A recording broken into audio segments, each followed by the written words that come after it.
We have planted the seeds and watered the Spring Football Talk Show garden with yet another edition of Spring Football Has Sprung. Eugene Oba with you. Glad to see you. Glad to be here for another week of UFL action. Week 2 this is. Last week was really, really good. I think by and large, that was really a wonderful start to the league's first season.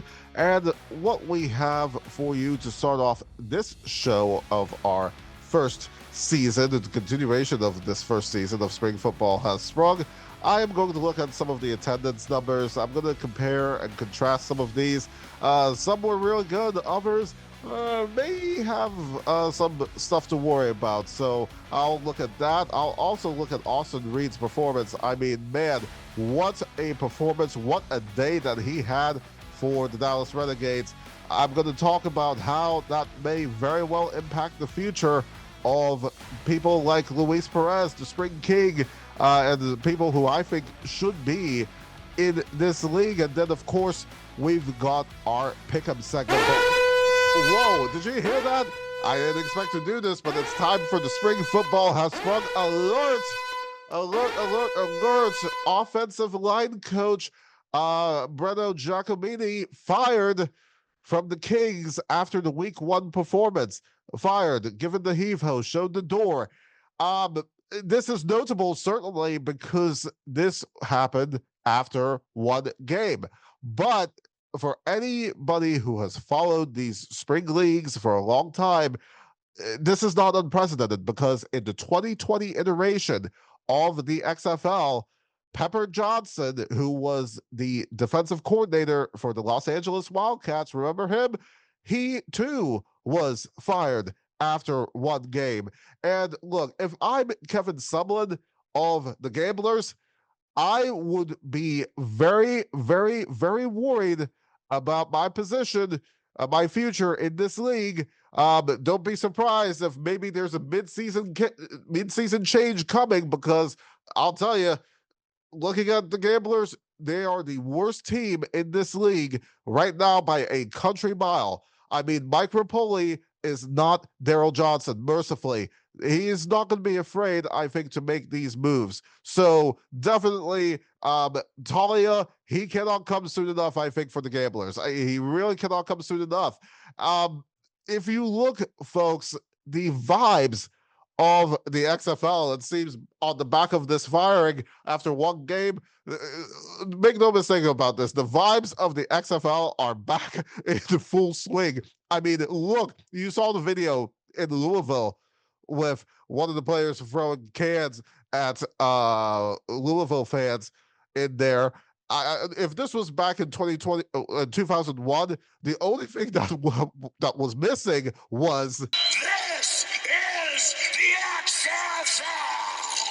XFL." UFL does not roll off the tongue as well as XFL. Another reason that they should have kept the XFL as the name of the league, but I digress. Now, Ben Franklin, he is somebody who once said that the only things that are guaranteed in this life are death and taxes. And if I look across social media, Reddit, and everything else, the one guarantee that is the case, if Ben Franklin were still with us, is discussion of attendance and ratings. So now it is time for the Spring Football Has Sprung attendance and ratings dissection. Whoa. Louisville, over 14,000 people showed up. Sold out crowd, Lynn Family Stadium. That stadium is just, from everything we looked at Fox, lovely. Absolutely lovely. Just got to pack on some wins, of course, but boy, that sunset. You looked at that sunset. Oh, boy, that was lovely. I think I'm going to come down to Louisville at some point. I haven't quite pulled the trigger on that yet, but if you let me know in the comments where the best tailgates are, maybe some of the best places to hang out, that sort of thing, do let me know. We'll make something happen, I think, in some form or fashion. That halftime show with Russell Dickerson, oh, It was fine. It just kind of reminded me of that Sherry Lewis song. I'm kind of showing my age a little bit, but if you remember the show Lamb Chops Play Along, at the end of the show, they would sing, it was the song that doesn't end. It goes on, my friend, that sort of thing. That just kind of sort of what it felt like to me. But I will give credit that at least he played a full set, which is more than I can say for DJ Khaled. St. Louis, 31,000 people packed out. Lots of other stuff going on over there as well. Rules the roost in the league. I said that St. Louis and DC were the two teams that I would invest in if I were an investor. Those are the two teams that I would invest in. And forget about the soccer stadium idea that Rapoli had. I don't think that the soccer stadium is going to happen in St. Louis anytime soon with that kind of attendance. St. Louis could lose half of their attendance. They could lose half of that and still rule the roost in this league. So I really like that. I like the logo there in the 50. It could be a little bigger though, but definitely I like what I see in St. Louis. The Nelly halftime show, I think, is going to do more. I thought that was fantastic. I think that is going to do more to help draw casual fans than anything else. So really good on the part of St. Louis there. Dallas, in a vacuum, it's fine, but I have to tell you, I expected a little more, to be honest with you. I will say more than 80% of the capacity was filled. There, limited capacity, 11,000 because of the construction. So we have to keep that in mind. But I would have wanted to see a little more. Now, of course, if this was still at Choctaw Stadium, this would be very much more spread out. In Toyota Stadium, it looks a little better. So that was really, really good.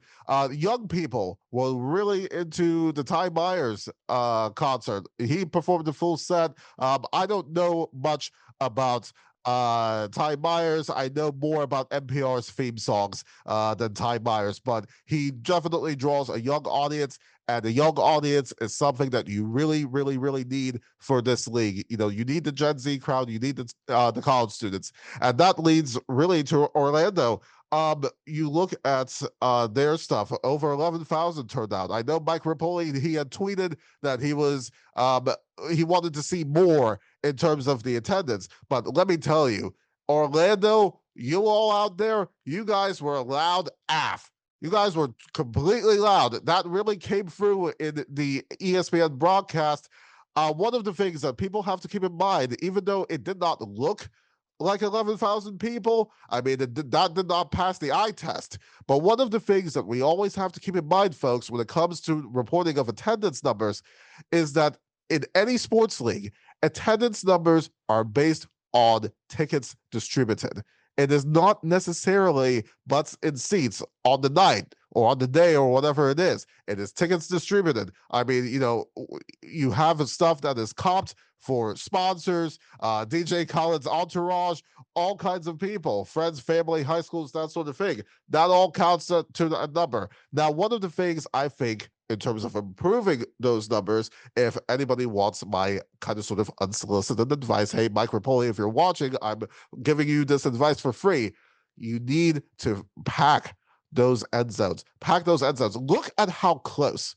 Look at how close the end zone seats are to the end zone itself, to the field. That is something where if you fill that stuff up, boy, you're going to have a raucous atmosphere. I would get college students in on this, maybe a 2-for-1 type deal, maybe, incentivize that with maybe a few free concessions. That area alone, boy, that is going to be a really, really good raucous environment, and you need those raucous environments. Everybody talks about being family friendly. I get it. Yes, ain't nothing wrong with being family friendly, that sort of thing. But I think the real play in a market like Orlando, and I think all the markets for that matter, but especially Orlando, is to really draw from the 20 somethings.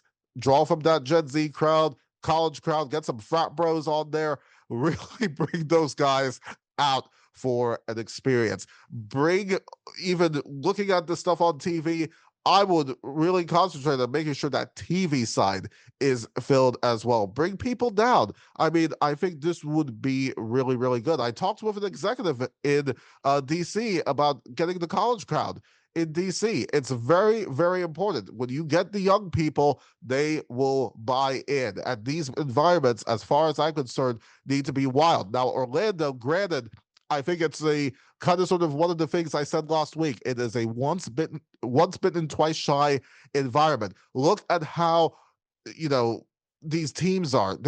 Were seven once bitten, or maybe 7 times shy, I guess. 7 teams, non-NFL teams, have come and gone in that market. So it's going to take some time, I guess, to warm up. But I think definitely getting the college kids is worthwhile. DJ Colin, what kind of halftime show was that? What the hell was that? I mean, seriously, you had your entire discography, that sort of thing. Can't even talk. You had your whole stuff, 20 seconds, 5 seconds of songs, and left. It all just kind of sort of came over to me like this. I'm here so I won't get fined. I'm here so I won't get fined. I'm here so I won't get fined. Well, I guess as long as the check cleared the bank, I mean, whatever works. Look, I like DJ Khaled, don't get me wrong, but I mean, seriously, there's like, relative to the other acts, I think that there's just, barely any effort in that halftime show. But hey, that's just me. But look, Mike Rapoli, he will probably be giving a lot of bonuses, I think, in this. And the reason why is, in looking at these numbers, the average attendance week one, little over 16,000, a little over 16,300. Last year for week one was 8,466, and that was brought down by a lot of weak teams last year. Now we've got 16,300. That is just fantastic. To put it in perspective, in the first year of the merger, it was 11,480. In the 2023 iteration of the XFL, it was over 15,379. 2020 XFL, 17,455. So not since the 2020 iteration of the XFL, there have been higher numbers for week one. So granted, Battlehawks, they skew that number, but even if you subtract the Battlehawks from that average, the league still rules the roost. So Rapoli can crow about this in the press release. Sometimes in life, sometimes in business, it is about winning the press release. And I am sure that there is going to be a lot of body armor going out in Christmas later this year. All right, so I want to revisit something that Mike Rapoli said in the run-up to this season. My goal is for me not to have them back here next year. Our goal is for them to go to the next level. In a couple of years, I want to watch the NFL, and I want to see 500 players that came through the XFL, and well, now I said XFL because that's what Russ said, and the UFL.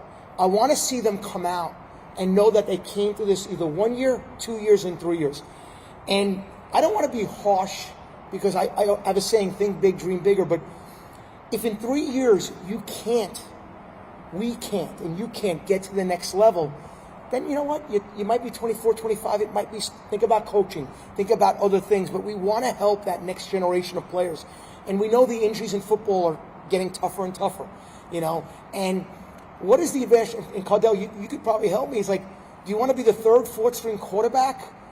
Or is it better to coming out here, playing 10 games, getting hit, throwing 50 passes a game, getting your reps? Some of you were very, very shocked at that statement. Some of you were very, very shocked. I mean, we're ready to put your pitchforks out for Rapoli because he said that he's going to blow up the rosters. Now, initially, they said they weren't going to blow up the rosters. Now, before the season, they said that they're going to shake things up with the rosters. Now, yes, it's like tomato soup. It is comforting to have the same people, same places, that sort of thing. But you look at DC, a lot of stability there. Look at how that turned out. So sometimes in life, you do need to take a little bit of a risk to get a lot of reward. And what a reward that Dallas did. I mean, look at the numbers here: 376 yards, 65% completion percentage, 3 touchdowns, no picks, 120 passer rating. I mean, this is some really, really good stuff right here. And if Reid is to continue his performance, then guess what? He is going to be right up there, especially with that passer rating, by the way, with some of the greats in the NFL. Now, Neuheisel, I know, is very, very excited about him. So sometimes it's like, why not go with somebody who is a little younger, maybe gives you a little more upside, a little more stuff right here, a little more mobility. I mean, Luis Perez, he's 31. He's got all the mobility of Big Ben. That's what it reminds me of, all the mobility of Big Ben in the pocket. So, again, it's just one of those things where I think for young guys, this is a huge opportunity. And I think it's especially a huge opportunity for the league to really develop quarterbacks who can really actually start in the NFL, can really land on a roster. And one of the people in the NFL, interestingly enough, who I believe can really benefit from being in a league like this if he swallows his pride, is Trey Lance. Now, Trey Lance, he has been in 16 games, and he's only started 6. He's only started 6. Now, in the span that he has been drafted, and if he was in the XFL back in 2023, would that started back up again and has continued up through now for the end of this season, and if he latches onto a team, he would have played 40 games. 40 games. Again, he's only started 6 games in the NFL. 6 games. In this time span, there will have been 85 regular season NFL games that Trey Lance could have played. He's only started 6. 7% of those games. Look, the guy's a bust. Let's be real about that. Trey Lance is a bust. I mean, you know, look, being paid nearly $7 million to hold a clipboard for Jim Harbaugh, okay, maybe, hey, who could complain about that, I guess. But at the end of the day, there is no substitute for reps in a league like this, or, you know, or getting to the NFL. You've got to go sometimes for the hot hand. And if this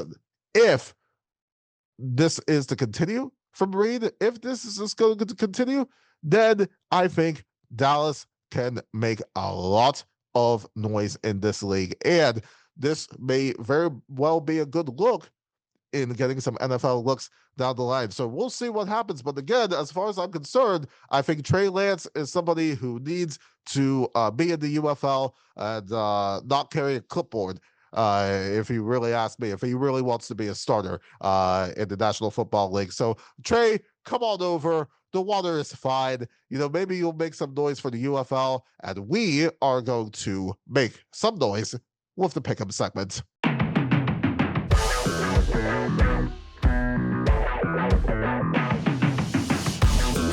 3 out of 4 picks right for me last week in the Pick'em, so let us see what happens this week. Defenders Aviators tonight on Fox. I'll tell you, the Aviators looked better than I thought they would with a rookie coach. I mean, Jalen McClendon, 65% completion percentage. If he was somebody who stayed in Houston, I would have built around him rather than the coaches. I think that definitely he dodged a bullet there on that situation, given that Houston is kind of sort of in shambles on this. Defenders, not a championship level performance that was seen last week. 7 sacks for Jordan Ta'amu, 2 turnovers, not particularly great. Need to clean that up. But I do think that ultimately they are going to be the ones that are going to be bouncing back in this. And credit to McCrane for that 4-point field goal. You saw that first in football history. Can you believe it? That was just really, really good. Kings Storm game, Saturday night, ESPN.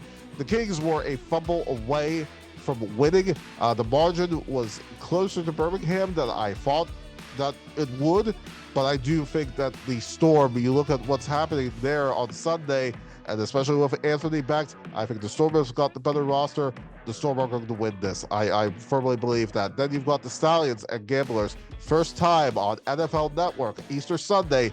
AJ McCarron, seemingly rookie coach, seems to have the trappings of a Nick Saban. Maybe Nick Saban might have something to say, though, about one of the players throwing cans at the fans. But really, this should be the blowout. This will be the blowout that I expected last week, because right now, Houston, we've got a problem. Worst team in the league by a country mile. I expect this to be a massive blowout, a lot of eggs to be cracked on Easter Sunday. And finally, Battlehawks Renegades, special Tuesday game on FS1.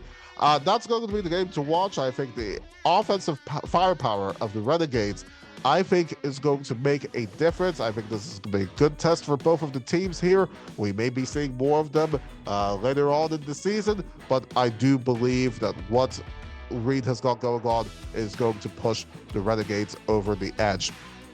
And as we are about to leave you for this week, we're going to have an all-new episode next week.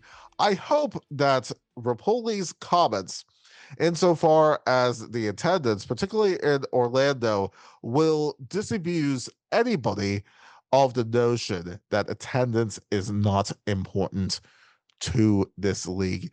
I am going to keep beating this like a drum. Intangibles matter, optics matter.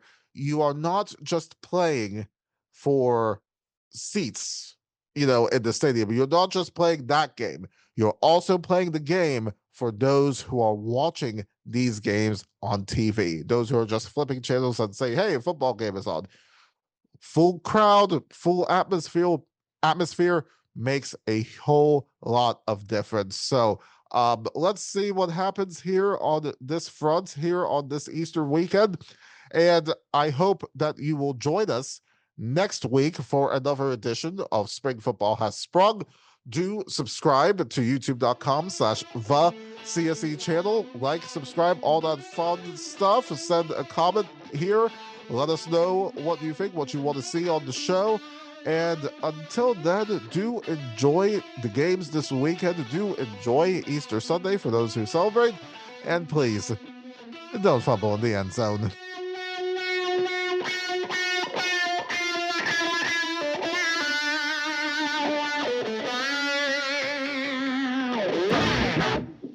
Wow.